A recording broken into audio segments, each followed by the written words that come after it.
یہ وہ سوال ہے جو ہم سب کے ذہن میں آتا ہے کہ کائنات میں انسانوں کے بسنے سے پہلے آخر کیا تھا۔ ایک صحابی نے حضور صلی اللہ علیہ وآلہ وسلم سے سوال کیا کہ اے اللہ کے رسول، زمین اور آسمان کو پیدا کرنے سے پہلے ہمارا پروردگار کہاں تھا؟ آپ صلی اللہ علیہ وآلہ وسلم نے فرمایا کہ تب اللہ کے سوا اور کچھ نہیں تھا، پھر اس نے پانی پر اپنا عرش بنایا، گویا یہ اس کائنات کی ابتدا تھی۔ پھر اللہ نے قلم کو پیدا کیا اور اس کو حکم دیا کہ لکھ، اور قلم نے اللہ تعالیٰ کے حکم اور اس کے علم سے قیامت تک ہونے والا سب کچھ لوح محفوظ میں لکھ دیا۔ اس کے بعد آسمان اور زمین کی 6 دن میں تخلیق کی گئی۔ یمن سے آئے ہوئے ایک وفد نے حضور صلی اللہ علیہ وآلہ وسلم سے کہا کہ ہم آپ سے دین کی سمجھ اور قلم کی ابتدا جاننے کے لیے آئے ہیں، تو آپ صلی اللہ علیہ وآلہ وسلم نے فرمایا، جس کا مفہوم یہ ہے کہ سب سے پہلے صرف اللہ تھا، اس کا عرش پانی پر تھا، پھر اس نے قلم پیدا کیا، اس قلم نے لوح محفوظ پر قیامت تک ہونے والے تمام واقعات لکھ دیے، پھر آسمان اور زمین کو پیدا کیا گیا۔ اس کی جو ترتیب ہمیں روایات سے پتہ چلتی ہے وہ کچھ یوں ہے کہ اللہ تعالیٰ نے ہفتے کے دن مٹی یعنی زمین کو پیدا کیا۔ جب اللہ نے زمین بنائی تو وہ کانپنے لگی۔ پھر اللہ نے اتوار کو اس میں پہاڑ بنائے زمین کو سہارا دینے کے لیے، ایسے جیسے اس میں کیل ٹھونک دیے۔ اس سے زمین ساکن ہو گئی۔ پیر کے دن اس میں درخت اگائے، منگل کے دن تکالیف، مصیبتیں، جراثیم اور بیماریاں بنائیں۔ بدھ کے دن نور کو پیدا فرمایا۔ جمعرات کو زمین میں چوپائے بنائے اور انہیں زمین پر پھیلا دیا، اور پھر جمعے کے دن کی آخری گھڑیوں میں یعنی عصر کے بعد آدم علیہ السلام کو پیدا فرمایا۔ گویا اللہ تعالیٰ نے انسان کی پیدائش سے پہلے اس کی آسائشوں کے لیے زمین اور اس پر ضرورت کی تمام اشیاء پیدا فرما دی تھیں، یعنی مخلوق کی ابتدا میں آخری نمبر پر انسان کو پیدا کیا گیا، اور نسل انسانی میں سب سے پہلی تخلیق حضرت آدم علیہ السلام کی تھی۔ وہ تمام انسانوں کے باپ ہیں۔ انسانوں کی پیدائش سے پہلے فرشتوں اور جنوں کی تخلیق بھی ہو چکی تھی۔ فرشتے اللہ تعالیٰ کی وہ مخلوق ہیں جن کا اصل ٹھکانہ آسمان ہے، اور وہ زمین والوں کے لیے استغفار کرتے ہیں۔ فرشتوں کو نور سے پیدا کیا گیا، جبکہ جنوں کی پیدائش آگ سے کی گئی، اور انسانوں کی تخلیق مٹی سے ہوئی۔ ابلیس جو کہ شیطان تھا وہ بھی فرشتوں میں سے نہیں بلکہ جنوں میں سے تھا، اور اس کی تخلیق بھی آگ سے کی گئی۔ کچھ روایات سے پتہ چلتا ہے کہ آدم علیہ السلام سے 2000 سال پہلے جنات پیدا کیے گئے، اور جب وہ فتنہ فساد میں حد سے آگے بڑھ گئے تو اللہ تعالیٰ نے ان کی طرف فرشتوں کا ایک لشکر بھیجا۔ ان میں خوب مارکا آرائی ہوئی، اور اس میں فرشتوں نے جنوں کو تہس نہس کر دیا، اور وہ سمندروں کے جزیروں میں پناہ لینے پر مجبور ہو گئے، اور آج تک ان کے رہنے کی جگہ یہی جزیرے ہیں۔ ابلیس یعنی شیطان جو کہ جنات کا سردار ہے، اس کا ایک تخت ہے، اور وہ تخت پانی پر ہے۔ ابلیس کا اصل نام عزازیل تھا، اور اس کے نافرمانی کے بعد اسے ابلیس کا نام دیا گیا۔ ابلیس کا وہ تخت حقیقتاً کس جگہ پر ہے یہ ہم نہیں جانتے۔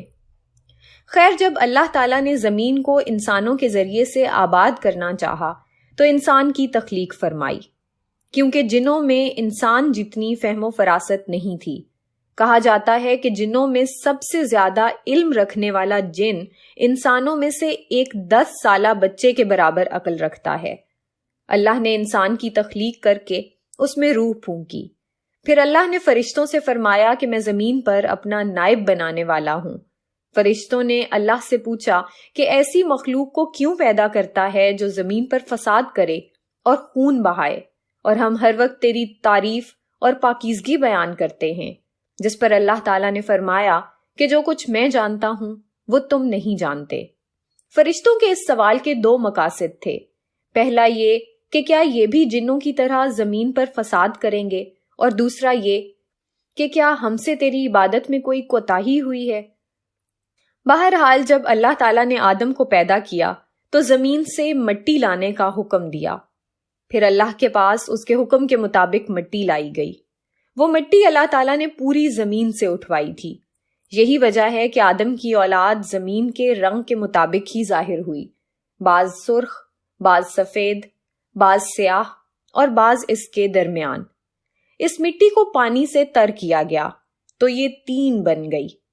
قرآن مجید میں بعض جگہ انسان کی تخلیق کے لیے تراب کا لفظ آیا ہے، یعنی کہ خشک مٹی، اور بعض دفعہ طین کا لفظ آیا ہے جو کہ بھیگی ہوئی یا تر مٹی کو کہتے ہیں۔ جب پانی کو مٹی سے بھگویا گیا تو وہ لیس دار ہونا شروع ہو گئی۔ پھر اللہ تعالیٰ نے خود اپنے مبارک ہاتھوں سے اس مٹی سے انسان کا ڈھانچہ تیار فرمایا۔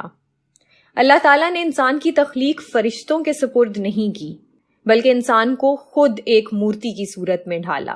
اس کے بعد ایک مقررہ مدت تک اس کو چھوڑے رکھا، یہاں تک کہ وہ گیلی مٹی خشک ہو گئی اور اس کا رنگ سیاہ ہو گیا اور اس میں سے بدبو آنے لگی۔ پھر وہ خشک ہو کے کھنکھناتی مٹی بن گئی اور آخر میں آگ پر پکی ہوئی مٹی کی صورت اختیار کر گئی، جسے قرآن پاک میں فخار کہا گیا ہے۔ اس مٹی کے لیے اور بھی کچھ الفاظ قرآن مجید میں ملتے ہیں، مثلاً ہمایون یعنی سیاہ مٹی، مسنون یعنی بدبودار مٹی، سلسال یعنی کھنکھنا کر بولنے والی مٹی۔ تخلیق آدم اللہ تعالیٰ کا ایک کرشمہ ہے۔ انسانوں کو ایک بہترین شکل عطا کی گئی۔ اس وقت انسان کا قد بہت لمبا تھا اور ان کے بعد آنے والے لوگوں کے قد گھٹتے چلے گئے۔ انسانوں میں سب سے لمبا قد حضرت آدم علیہ السلام کا تھا۔ ایک روایت میں حضرت آدم علیہ السلام کا قد 60 ہاتھ یعنی 60 میٹر بیان کیا گیا ہے۔ بہرحال جب اللہ تعالیٰ نے انسان کا ڈھانچہ بنا کر اسے خشک ہونے کے لیے ایک مقررہ مدت تک چھوڑے رکھا تو ابلیس یعنی شیطان اس کے ارد گرد چکر کاٹنے لگا۔ وہ اس ڈھانچے کو ٹھوکر مارتا تو اس میں سے ایسی آواز آتی جیسے خالی مٹی کے مٹکے سے آتی ہے، اور اس نے دیکھا کہ یہ ڈھانچہ پیٹ والا ہے، تو وہ سمجھ گیا کہ یہ مخلوق اپنے آپ پر قابو نہیں رکھ پائے گی۔ آدم علیہ السلام میں روح ڈالنے سے پہلے فرشتوں کا گزر اس ڈھانچے کے پاس سے ہوا تو وہ گھبرا گئے، اور ابلیس بھی ڈھانچے کے آس پاس سے گزرتا تو ٹھوکر مار کر کہتا کہ تجھے کسی خاص مقصد کے لیے پیدا کیا گیا ہے۔ یہ کہہ کر وہ اس کے منہ کے راستے اس میں داخل ہو جاتا اور کمر کے راستے باہر آ جاتا، اور پھر اس نے فرشتوں سے کہا کہ اس سے گھبرانے کی کوئی ضرورت نہیں ہے، اگر مجھے اس پر مسلط کیا گیا تو میں اسے ہلاکت میں ڈال دوں گا، اور اگر اسے مجھ پر مسلط کیا گیا تو میں یقیناً اس کی نافرمانی کروں گا۔ یعنی ابھی آدم علیہ السلام میں اللہ تعالیٰ نے روح بھی نہیں پھونکی تھی، تب سے ابلیس کی انسان سے عداوت اور دشمنی واضح تھی۔ پھر اللہ تعالیٰ نے آدم علیہ السلام میں اپنی روح پھونکی۔ جیسے ہی روح اس مجسمے میں سر کی طرف سے داخل کی گئی تو آدم علیہ السلام کو چھینک آ گئی۔ فرشتوں نے آدم علیہ السلام سے کہا کہ الحمدللہ کہیے۔ انہوں نے کہہ دیا۔ اللہ تعالیٰ کی اس تعریف کے جواب میں اللہ تعالیٰ نے فرمایا کہ تجھ پر تیرا رب رحم فرمائے۔ جب روح ان کی آنکھوں میں داخل ہوئی اور ان کی آنکھوں نے جنت کے پھلوں کو دیکھا تو غور و فکر کرنے لگے۔ پھر روح پیٹ میں داخل ہوئی تو کھانے کی طلب ہوئی، یعنی روح ابھی ٹانگوں تک نہیں پہنچی تھی اور کھانے کی خواہش محسوس ہونے لگی۔ جب آدم علیہ السلام میں روح پھونک دی گئی تو اللہ تعالیٰ نے ان کی پشت مبارک پر ہاتھ پھیرا، جس سے قیامت تک کے آنے والے تمام انسان باہر آ گئے۔ آدم علیہ السلام کی تمام اولاد ان کے سامنے ظاہر ہو گئی۔ یہ بات قرآن اور احادیث سے بھی واضح ہے۔ پھر اللہ نے اولاد آدم سے انہی کے بارے میں اقرار لیا کہ کیا میں تمہارا رب نہیں؟ تو تمام انسانوں نے جواب دیا کہ ہم اقرار کرتے ہیں کہ تو ہی ہمارا رب ہے۔ اللہ تعالیٰ نے آدم علیہ السلام میں اپنی روح پھونک کر فرشتوں اور جنوں سے انسان کو سجدہ کرنے کا حکم دیا۔ ابلیس کے علاوہ سب نے آدم علیہ السلام کو سجدہ کیا۔ اللہ تعالیٰ نے ابلیس سے پوچھا کہ تجھے کس چیز نے سجدے سے روک دیا؟ تو اس نے جواب دیا کہ تو نے مجھے آگ سے پیدا کیا ہے اور اسے مٹی سے، گویا میں اس سے بہتر ہوں۔ اللہ تعالیٰ نے اس کی اس سرکشی پر اسے سزا دیتے ہوئے فرمایا، اس جنت سے اتر جا، تجھے کوئی حق حاصل نہیں جنت میں رہ کر تو تکبر کرے۔ ابلیس نے جواب میں کہا کہ مجھے قیامت تک مہلت دے دیجئے، یعنی کہ اتنی لمبی عمر دے دیجئے کہ قیامت تک مجھے موت نہ آئے، جبکہ تمام انسانوں کو دوبارہ زندہ کیا جائے گا۔ اللہ تعالیٰ نے فرمایا کہ تجھے ایک وقت مقررہ تک مہلت دے دی گئی۔ پھر ابلیس نے کہا کہ میں قسم کھاتا ہوں کہ میں انسانوں کی گمراہی کے لیے تیرے سیدھے راستے پر بیٹھ جاؤں گا، پھر میں ان کے آگے سے، پیچھے سے، دائیں سے اور بائیں سے ان کے پاس آؤں گا، اور تو انہیں شکر گزار ہرگز نہیں پائے گا سوائے ان کے جو تیرے مخلص بندے ہوں گے، اور وہ میرے بہکاوے میں نہیں آئیں گے۔ اللہ نے اسے ذلیل و خوار کر کے وہاں سے نکال دیا اور فرمایا کہ ان میں سے جو شخص بھی تیرا حکم مانے گا میں ایسے تمام لوگوں سے جہنم کو بھر دوں گا، اور میرے بندوں پر تیرا کوئی غلبہ نہیں ہوگا۔ اس طرح یہ واضح ہوا کہ سب سے پہلا گناہ تکبر تھا، اس لیے علماء کرام کے مطابق تمام گناہوں کی جڑ تکبر ہے۔ اللہ نے آدم علیہ السلام کو جاہل نہیں بلکہ علم والا پیدا کیا تھا۔ جب اللہ نے آدم علیہ السلام میں مکمل روح ڈال دی تو وہ اپنے پیروں پر کھڑے ہو گئے، تو اللہ نے انہیں حکم دیا کہ جاؤ فرشتوں کی جماعت کو السلام علیکم کہو۔ آدم علیہ السلام کے سلام کے جواب میں انہوں نے وعلیکم السلام ورحمۃ اللہ کہا۔ اللہ تعالیٰ نے فرمایا کہ یہ تیرا اور تیری اولاد کا آپس میں ایک دوسرے کو تحفہ اور ہدیہ ہے۔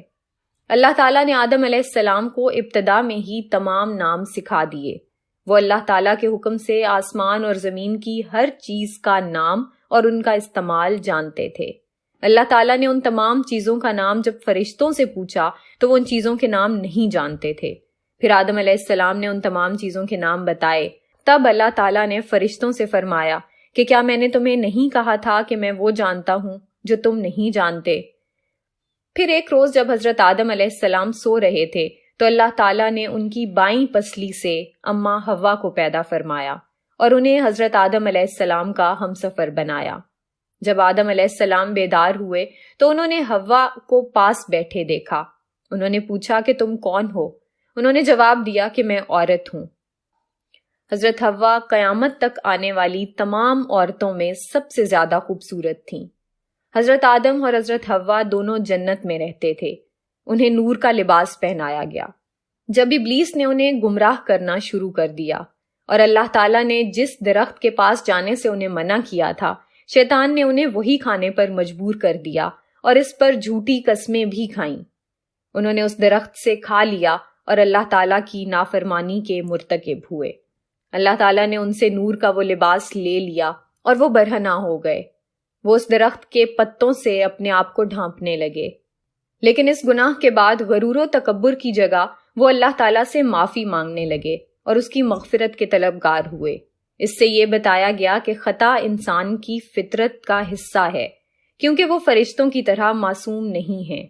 پھر اللہ تعالیٰ نے انہیں جنت سے نکل جانے کا حکم دیا اور فرمایا کہ تمام زمین پر رہو اور تم ایک دوسرے کے دشمن ہوگے۔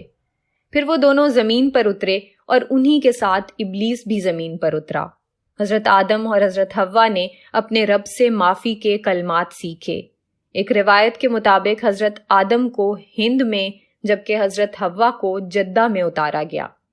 پھر وہ ایک دوسرے کو ڈھونڈنے لگے اور آخر کار میدان عرفات میں ان کی ملاقات ہوئی۔